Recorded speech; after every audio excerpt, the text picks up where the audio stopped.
Salam saudara-saudaraku yang dikasihi Tuhan dimanapun saudara berada, kiranya damai sejahtera Allah melimpah dalam hidup saudara semua.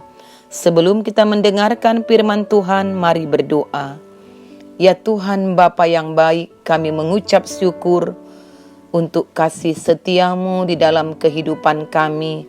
Hingga saat ini kami dimungkinkan lagi untuk mendengarkan firman-Mu.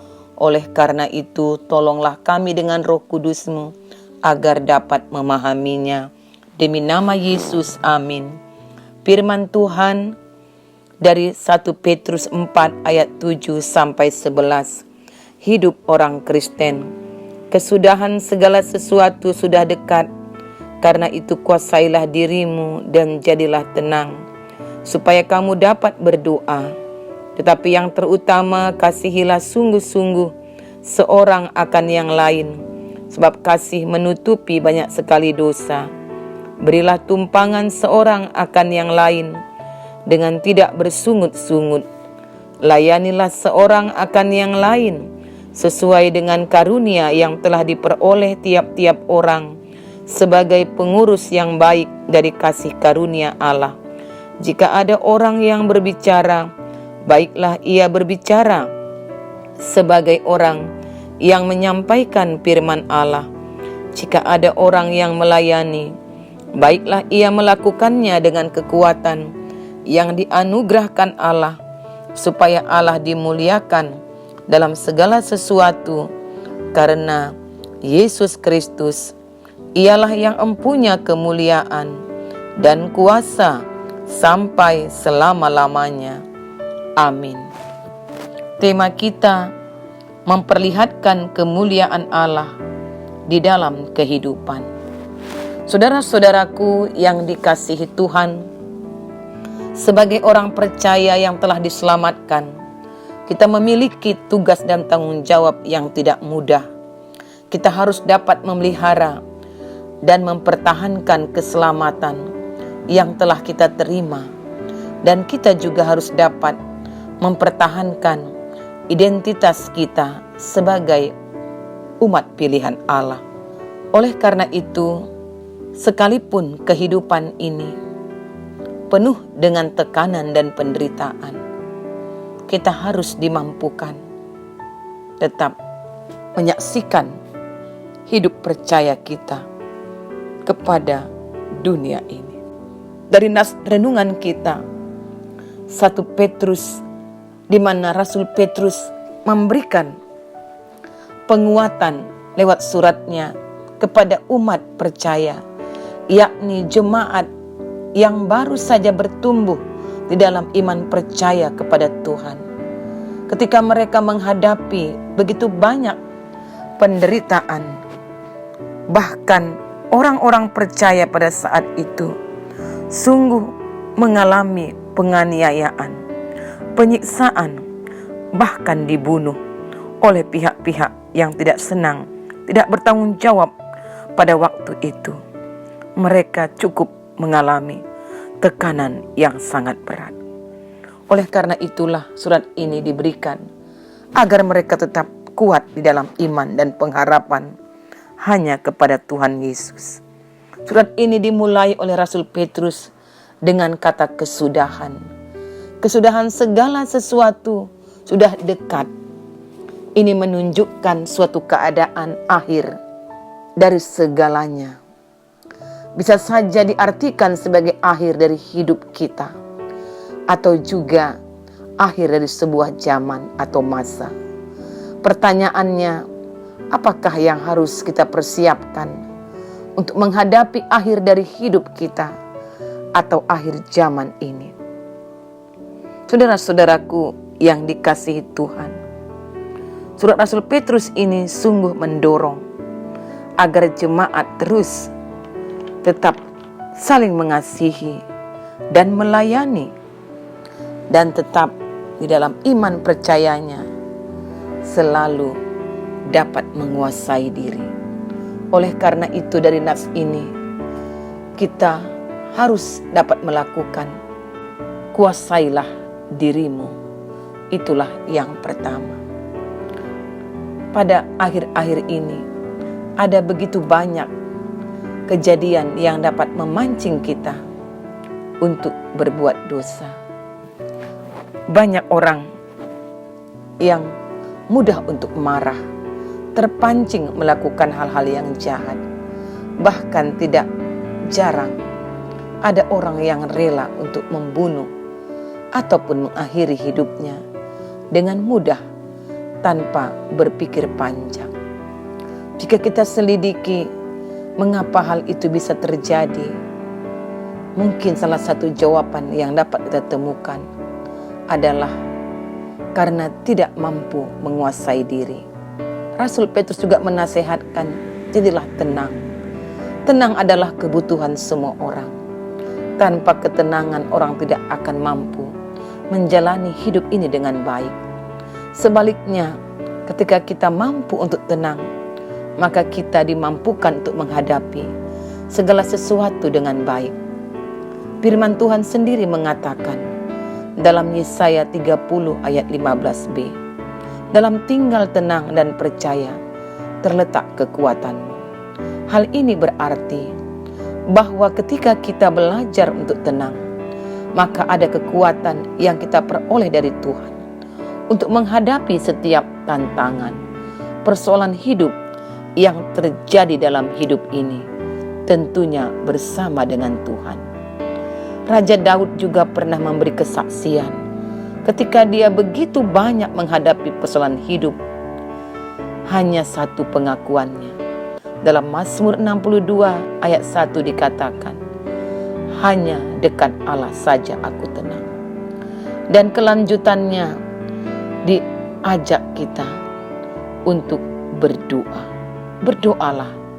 Doa itu bukanlah perkara yang mudah, sebab sejatinya doa adalah bagaimana kita membangun hubungan dengan Tuhan. Karena itu doa bukan sekedar sebatas susunan kata-kata. Oleh sebab itu, di akhir zaman ini, pada saat ini, yang tidak kalah penting untuk selalu kita mendapat kekuatan, haruslah kita membangun hubungan yang intim dengan Tuhan setiap waktu. Sebab kita tidak tahu kapan akhir zaman itu akan tiba. Namun jika kita ada di dalam Tuhan dan Tuhan di dalam kita, maka akhir zaman itu seharusnya tidak menjadi hal yang menakutkan bagi mereka yang selalu berjaga-jaga dalam menjalani kehidupan ini. Karena itu hadapilah akhir hidup kita dengan menguasai diri, tenang dan berdoa. Dan juga Rasul Petrus tetap menasihatkan kepada jemaat agar sebagai orang Kristen tetap hidup saling melayani. Jemaat untuk saling mengasihi dan melayani dengan kekuatan dari Allah, bukan ketika gereja dalam kondisi aman dan tentram saja, melainkan saat banyak kesengsaraan. Oleh karena itu, Rasul Petrus mendorong agar jemaat untuk terus saling mengasihi. Kasih yang murni tertuju tidak hanya pada seseorang yang dianggap istimewa. Kesabaran dan kelemah lembutan sebagai ciri kasih menjadi karakter pribadi yang ditunjukkan bagi semua orang percaya. Saling merendahkan hati dan mau berkorban menjadi sifat mulia yang menguatkan satu sama lain. Kasih yang kudus tidaklah buta. Ia melihat jelas adanya kelemahan dan kesalahan pada orang lain. Namun kesalahan tidak lagi diperhitungkan. Terjadi saling mengampuni, juga saling melayani.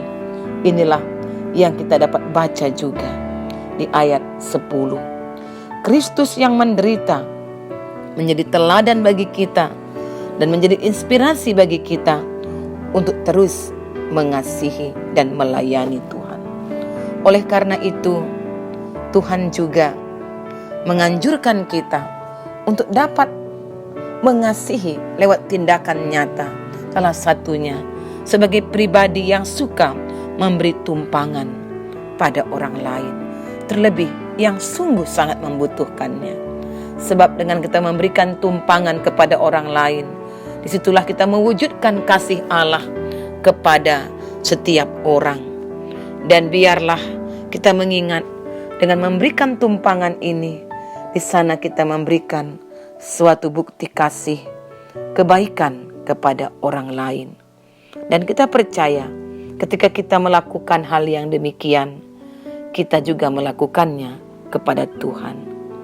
Oleh karena itu, dengan bukti kita dapat saling terus mengasihi Tuhan, dapat melayani lewat kehidupan kita sebagai orang percaya yang telah diperlengkapi dengan banyak kasih karunia, dengan masing-masing talenta, pengetahuan, kekuatan, dan lain sebagainya. Biarlah kita melayani Tuhan dengan sukarela, dengan kerelaan, dengan ketulusan, agar semua ketika kita dapat melayani, kita tidak menjadikan itu sebagai sebuah beban, tapi sebagai suatu sukacita, sebagai kehormatan. Tuhan mau memakai kita sebagai alatnya, sebagai pengurusnya yang menata layankan setiap pelayanan di tengah-tengah dunia ini, di tengah-tengah gerejanya. Oleh karena itu, marilah kita mempermuliakan Tuhan lewat talenta, bahkan karunia-karunia yang Tuhan telah berikan kepada kita. Biarlah dari segala pemberian Tuhan yang ada pada kita, kita mempermuliakan namanya. Saudara-saudaraku, oleh karena itu, marilah semua kita tetap melayani Tuhan. Ketika kita menyampaikan firman Tuhan, sampaikan firman Tuhan itu, agar setiap orang yang mendengarkannya tetap mendapatkan kekuatan. Yang lemah dibangkitkan menjadi kuat di dalam Tuhan. Percayalah bahwa firman yang kita dengar dan kita perkatakan terus, untuk itu firman Tuhan akan berkuasa mengubahkan setiap keadaan untuk kita dapat menjadi kuat. Pergunakanlah waktu yang ada sebagai pemberian Tuhan dengan sebaik mungkin, sebab hari-hari ini adalah sebuah pemberian Tuhan. Kita tidak tahu kapan waktu itu diambil dari kita, tapi ketika Tuhan memberikannya kepada kita, biarlah kita persembahkan hidup ini hanya untuk melayani Tuhan. Perlihatkanlah panggilan kita sebagai umat percaya untuk dapat terus menyaksikan iman percaya kita di tengah-tengah kehidupan, baik suka maupun duka. Biarlah terus kita tekun untuk mengasihi Tuhan dan melayaninya, menerapkan karunia yang telah diberikannya kepada kita, hanya untuk hormat kemuliaan nama Tuhan. Saudara-saudaraku, biarlah dari hidup kita yang terus menyaksikan iman percaya, terus setia melayani Tuhan, terus memakaikan talenta kita dan karunia yang telah diberikan oleh Tuhan untuk menyaksikan kabar baik kepada siapapun. Di sanalah kita telah menyaksikan kemuliaan Tuhan. Biarlah kehidupan kita boleh mengajarkan sebuah kehidupan yang baik, untuk tetap setia menyaksikan Tuhan di tengah-tengah pergumulan yang berat sekalipun. Tetap tampil sebagai pribadi yang setia mengikut Tuhan, baik kepada setiap orang, baik kepada siapapun, dan di tengah-tengah keluarga kita dan kepada anak-anak kita, agar mereka juga mewarisi kehidupan yang setia kepada Tuhan, karena kita telah mewariskannya kepada mereka lewat kehidupan kita setiap hari dalam suka maupun duka. Demikian firman Tuhan. Demi nama Tuhan Yesus, mari kita berdoa. Terima kasih Yesus, Engkau melawat kami dengan firman-Mu. Sungguh meneguhkan kami untuk terus memegang firman-Mu, terus setia menyaksikan kemurahan Tuhan. Dalam nama-Mu kami berdoa. Amin. Salam saudara-saudaraku, Tuhan Yesus memberkati.